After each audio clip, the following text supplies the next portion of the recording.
I don't like calling my ex-wife crazy. It feels cheap. But I also don't know another word that explains why she once emailed my boss a 6-page letter explaining why I still belong to her. I was like, seriously, you are that crazy. When we first got married, I thought her intensity meant she cared more than anyone ever had. She wanted to know where I was, who I was with, what I was thinking. At first, it felt like being chosen every day. Later, it felt like being watched.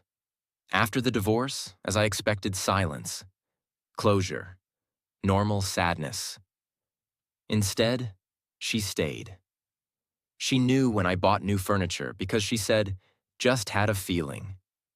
She texted me screenshots of my own social media posts, asking who the women in the comments were. Once, she sent me a voice memo at 2:17 a.m. whispering, "I know you're awake." The worst part wasn't fear. It was confusion. She spoke like we were still married, like the divorce was a typo that would eventually be corrected. If I told her to stop, she'd cry and say I was being cruel. If I ignored her, she'd show up with groceries I didn't ask for and memories I didn't want. I started doubting myself. Was I overreacting? The moment everything snapped into focus was small. She told me calmly, "You don't get to decide when we're done. That's not how marriage works."